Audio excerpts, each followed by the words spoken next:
প্রধান উপদেষ্টাকে লেখা চিঠিতে যা বললেন জাতিসংঘের মহাসচিব।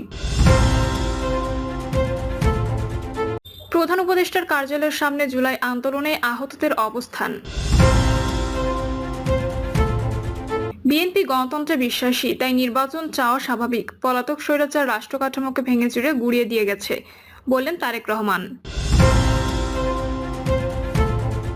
তারেক রহমানের নাম উচ্চারণ করতে হলে অজু করবেন, বললেন বুলু।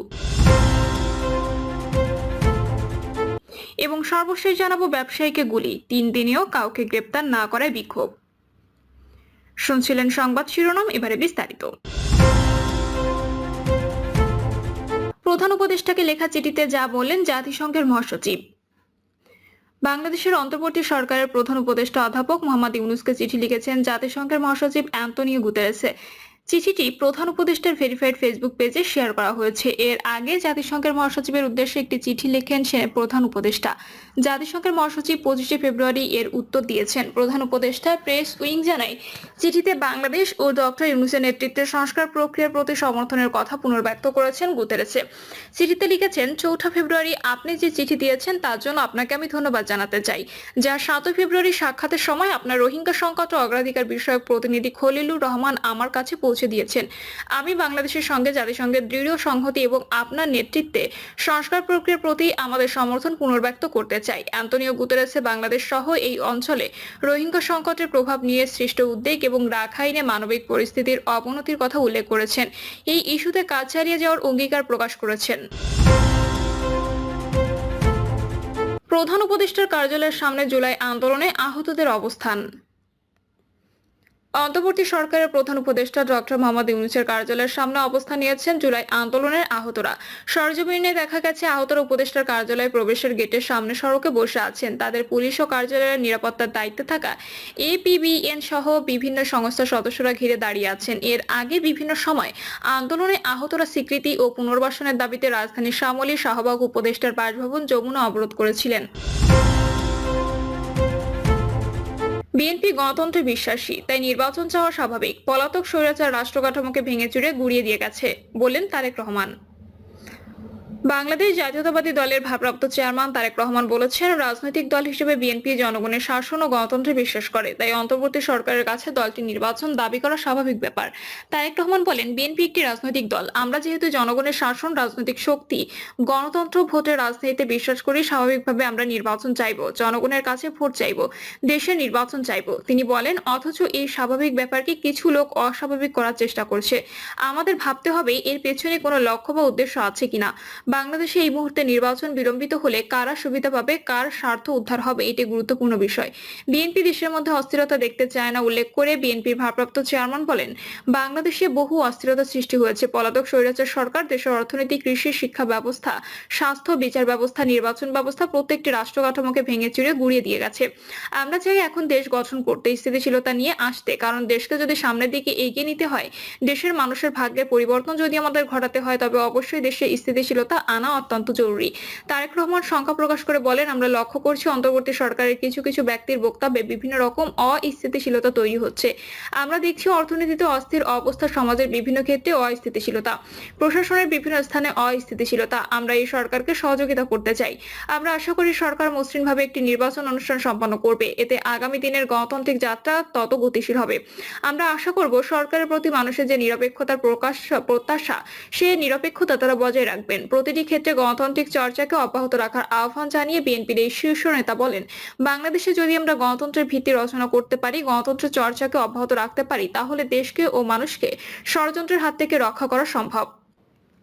আমরা যত বেশি দেশে গণতন্ত্রের চর্চা অব্যাহত রাখতে পারবো, দেশে ততই মানুষের ভোটের অধিকার নিশ্চিত করতে পারবো, তত বেশি আমরা দেশ ও দেশের মানুষকে ষড়যন্ত্রের হাত থেকে নিরাপদ রাখতে পারবো। সম্মেলনে প্রধান বক্তার বক্তব্য দেন দলের ভাইস চেয়ারম্যান বরকতুল্লাহ বুলু। আরো বক্তব্য দেন দলের কুমিল্লা বিভাগীয় সাংগঠনিক সম্পাদক অধ্যক্ষ সেলিম ভুঁইয়া, বিএনপির কর্মসংস্থান বিষয়ক সম্পাদক ও কুমিল্লা দক্ষিণ জেলা বিএনপির আহ্বায়ক জাকারিয়া তাহের সুমন, কেন্দ্রীয় ত্রাণ ও পুনর্বাসন সম্পাদক হাজী আমিনুর রশিদ ইয়াসিন সহ আরো অনেক পর্যায়ের নেতাকর্মীরা। তারেক রহমানের নাম উচ্চারণ করতে হলে অজু করবেন, বললেন বুলু। বিএনপির ভাইস চেয়ারম্যান বরকতুল্লাহ বুলু বলেছেন, শহীদ জিয়ার উত্তরসূরি হচ্ছেন তারেক রহমান। তার নামটি উচ্চারণ করতে হলে অজু করবেন। আপনাদের মতো নাবালক উপদেষ্টা নেতারা এই ধরনের কথা বলে দেশকে বিভক্ত করবেন না। বরকতুল্লাহ বুলু বলেন, গত 2-3 দিন ধরে কিছু অর্বাচীন কিছু কথাবার্তা বলছে।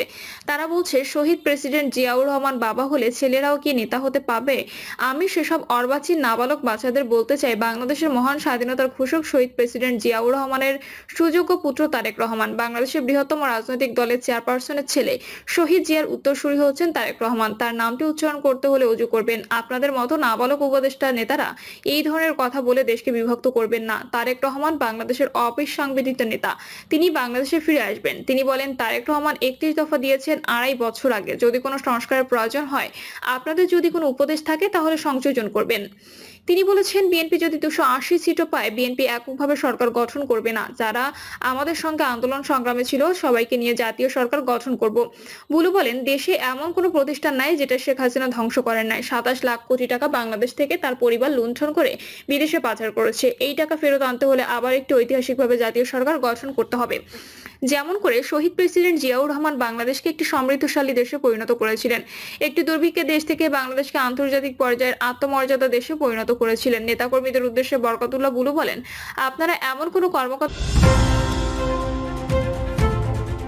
করবেন না যাতে দলের ভাবমূর্তি ক্ষুণ্ণ হয়। 17 বছর আপনারা অপেক্ষা করেছেন, বাবার জমি বেচে, মায়ের গয়না বেচে, পালিয়ে ছিটিয়ে আন্দোলন সংগ্রাম করেছেন। হঠাৎ করে আমাদের মধ্যে কিছু লোকের যেন কিছু ধন দৌলত হওয়ার চেষ্টায় লিপ্ত হয়েছেন।